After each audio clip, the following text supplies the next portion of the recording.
एक होता कारवर वीणा गवाणकर. कथा पहिली, मेरीचं पोर. ए चल, उठतोस की मीच येऊ तिकडे. मोझेस बाबांची दमबाज हाक ऐकून ते काळं बारकं पोर दचकून उठलं. अजून पुरतं उजाडलंही नव्हतं, पण मोझेस बाबाला कुठला तेवढा धीर. तुझ्या एवढी पोरं बघ कशी धारा काढतात, गुरं राखतात, कोंबड्या डुकराची देखभाल सुद्धा करतात. पण तुझे हे असले काड्या मुड्यांचे हातपाय, हे असलं मुक तोंड काय होणार रे तुझं, ते देवासच ठाऊक. नका हो असं करवादू. सुजनबाई आपल्या नवऱ्याला मोझेसला चुचकारत म्हणाली, केवढंस पोरते, काल दिवसभर काम करून थकलंय ते. पण मला शेतात कोण मदत करील मग. खिशात ना पैसा ना अडका, लागवडही नीट झालेली नाही, अशा आळसानं उभ्या पिकाची नासाडी व्हायची. मोझेस बाबा कुरकुरले. काही काळजी करू नका, ईश्वर कृपेने सारं ठीक होईल. अहो हा दुबळा पोर सुद्धा बघा काही दिवसांनी कसा ठणठणीत होईल तो. हो होईल. एक घोडा होता तोही या पोरापायी गमावला.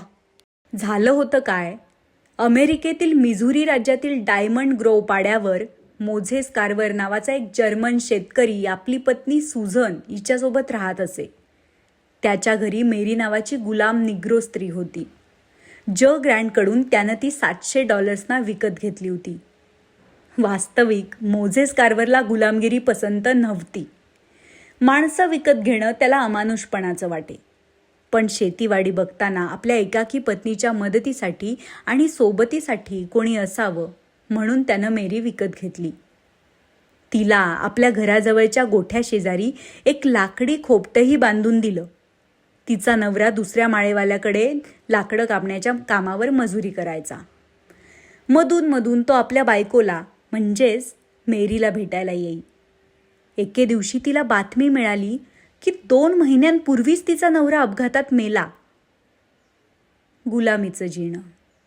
बिचारीला बातमी दिली गेली हेच खूप म्हणायचं. दुःखाचे कड सुकतात न सुकतात तोच एका रात्री मेरीच्या किंकाळ्यांनी डायमंड ग्रोव्ह दचकून उठलं. 1860 ते 62च्या सुमाराची ही घटना. गुलामांना पळवून विकायचं हा मोठा तेजीचा धंदा झाला होता. मेरीवर अशाच एका टोळीची नजर पडली. रातोरात तिला पळवून नेण्यासाठी धाड पाडली गेली. मेरीच्या किंकाळ्यांनी जाग आल्यावर काय घडतंय याची कल्पना क्षणार्धात मोझेस बाबांना आली. ते आपली बंदूक सरसावून मेरीच्या खोपटाकडे धावले. पण उशीर झाला होता. दूरवर जाणारा घोड्यांच्या टापांचा आवाज ऐकत ते हताश होऊन नुसतेच उभे राहिले. सुजनबाई सुद्धा घराबाहेर आल्या. मेरीच्या खोपटापाशी जाण्याचं त्यांच्यात त्राण नव्हतं. मोझेस बाबांचा आधार घेऊन त्या कशाबशा खोपटाकडे गेल्या. मेरीच्या मोठ्या मुलीला या धाडीत जिव्हारी मार बसला होता. ती शेवटचे आचके देत होती. मधला मुलगा जिम अजूनही थरथर कापत अंधाऱ्या कोपऱ्यात लपून होता. धाकटा 2 महिन्यांचा पोर आणि मेरी यांना पळवून नेण्यात यश आलं होतं. त्या रात्री त्या खेड्यातले बरेच निग्रो गुलाम पळवले गेले. कार्वर शेतकऱ्याने गावकऱ्यांच्या मदतीने मेरीची व तिच्या बाळाची सुटका करण्याचा प्रयत्न केला. त्यासाठी त्याने आपल्या शेताचा तुकडा देऊ केला. उमदा घोडा सुद्धा देऊ केला. त्याच्या त्या उमद्या घोड्याच्या मोबदल्यात तो परत काय मिळवू शकला, तर मेरीचा 2 महिन्यांचा मरणोन्मुख मुलगा. मेरी नाहीच. साऱ्यांनीच त्या मुलाची आशा सोडली. जेमतेम श्वासोच्छवास करणारं ते काळं मुटकुळं कोणत्या घटकेला आचका देईल सांगता येत नव्हतं. पण सुजनबाईंनी आशा सोडली नाही. त्यांच्या शुश्रूषेला फळ आलं. तो मरणोन्मुख जीव पुन्हा तग धरू लागला.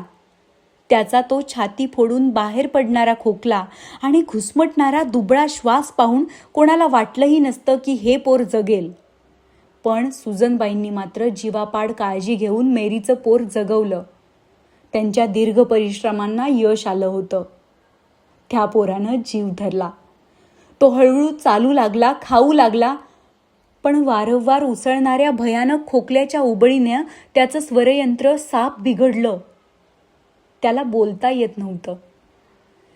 मेरीचं पुढं काय झालं हे कधीच कोणाला कळलं नाही. त्या उत्तम उमद्या घोड्याच्या बदल्यात परत मिळवलेला मेरीचा दमेकरी दुबळा मुका पोर मात्र कारवरच्या घरात वाढत होता. त्याच प्रसंगाची मोझेस बाबांना आठवण झाली. सुजनबाईंच्या त्या शुश्रूषेत देखभालीत त्यांचाही वाटा होता. मेरीला त्यांची गुलाम म्हणून कधीच त्यांनी वागवलं नव्हतं. मेरीच्या या पोराबद्दल त्यांना ममता होती. ही ममता सुजनबाई जाणून होत्या.